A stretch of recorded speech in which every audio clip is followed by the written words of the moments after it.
सत्य नाम। आप सभी को मेरी तरफ से साहिब बंदगी।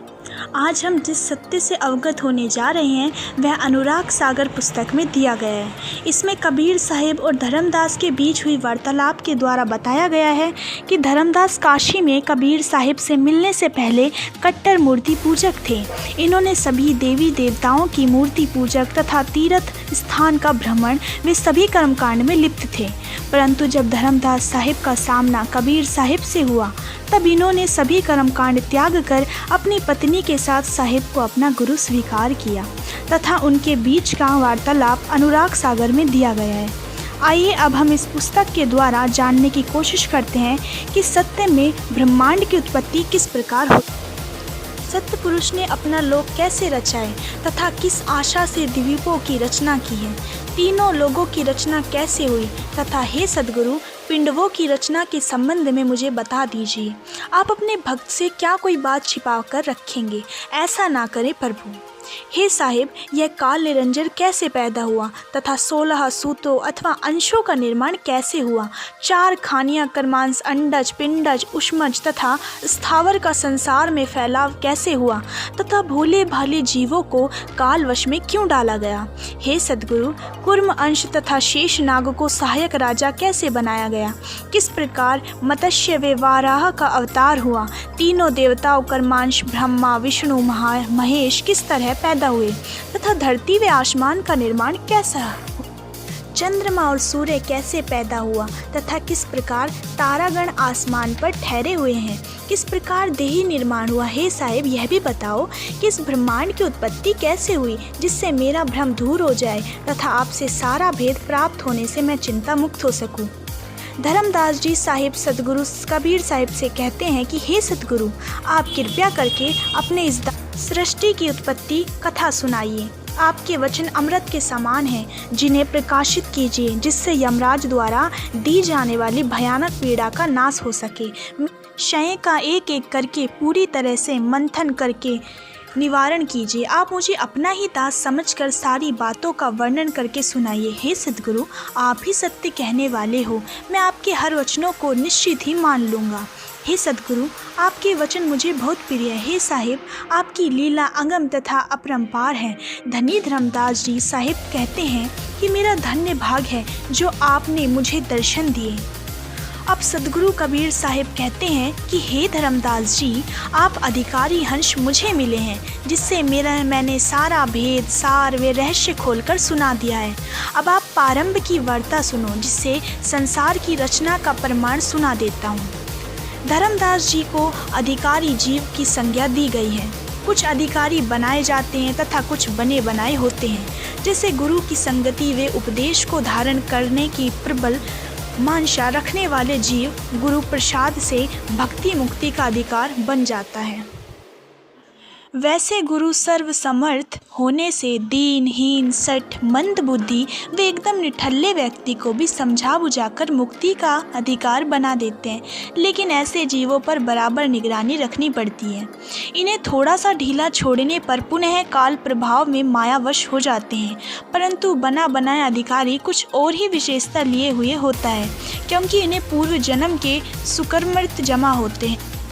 अंततः उसका पुनः रूप प्रारब्ध साथ होता है। अगर वह भूल व कारणवश कुछ समय के लिए काल मायावश हो भी जाता है तो सद्गुरु के जागने पर फिर कताई काल मायाकृत भ्रम भूल में नहीं सोता और निश्चित ही सत्यलोक का अधिकारी हो जाता है। लेकिन धर्मदास जी साहिब इन दोनों ही प्रकार के अधिकारियों जीवों से बढ़कर थे। धर्मदास जी सत्यलोक के सुकृत अंश थे तथा सत्य पुरुष ने इन्हें सत्य पंथ चलाने के लिए संसार में भेजा था। इन्हीं के लिए कबीर साहिब सत्य पुरुष का संदेश लेकर संसार में प्रकट हुए थे। अंततः कबीर साहिब तो इन्हें ढूंढ रहे थे। धर्मदास जी कबीर साहिब को मिले तब कबीर साहिब अनंत प्रसन्न होकर बोले। कबीर साहिब धर्मदास जी से कहते हैं कि हे धर्मदास जी, प्रारंभ की बात सुनो। शुरू में धरती पाताल व आकाश नहीं थे, न ही कुम्र अंश वाराह अवतार तथा शेष थे। उस समय शारदा पार्वती व गणेश भी नहीं थे। कबीर साहिब कहते हैं कि शुरू में निरंजन राजा भी नहीं हुए थे। जो सृष्टि रचना से लेकर आज तक जीवों को अपने चंगुल में फंसाकर भटकाते हैं। 33 करोड़ देवता भी नहीं थे, और क्या क्या बताऊं, जिन समर्थन पुरुषों का नाम लोग श्रद्धा से लेते हैं वो भी नहीं थे। कबीर साहिब कहते हैं कि शुरू में ब्रह्मा, विष्णु और शंकर जी भी नहीं थे, तथा उस समय 6 शास्त्र मीमांसा, वैशेषिक, संख्यक, न्याय, योग्य व वेदांत, 4 वेद, ऋग्वेद, यजुर्वेद, सामवेद तथा अथर्ववेद और 18 पुराण भी नहीं थे। उस समय तो यह संपूर्ण दृश्य व अदृश्य जगत सत्य पुरुष में ही समाया हुआ था, जैसे बरगद के पेड़ में छाया रहती है। सदगुरु कबीर साहिब कहते हैं कि हे धर्मदास जी, आदि उत्पत्ति के संबंध में मुझको छोड़कर दूसरा कोई भी नहीं जानता। यह सारा का सारा दृश्य व अदृश्य जगत का फैलाव तो बाद में हुआ है। अब मैं किसको गवाही बनाऊं? कोई था ही नहीं। सत्य पुरुष की लीला के संबंध में चारों वेद भी नहीं जानते, क्योंकि ये भी निरंजन के बाद ही रचे गए हैं। उस समय वेदों को उत्पन्न करने वाला ही नहीं था। वेद तो यह कहकर थक चुके हैं कि सत्य पुरुष की लीला की कथा का तो कोई वर्णन ही नहीं कर सकता। कबीर साहिब कहते हैं कि पहले निरंजन निराकार हुआ था, तथा फिर निराकार निरंजन से वेदों की उत्पत्ति हुई।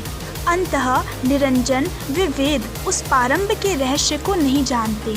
आदि भेद की बात अगर पिंडितों से कही जाए तो वे खंडन कर देते हैं, तथा यह सारा संसार ही वेद मत पर ही चलता।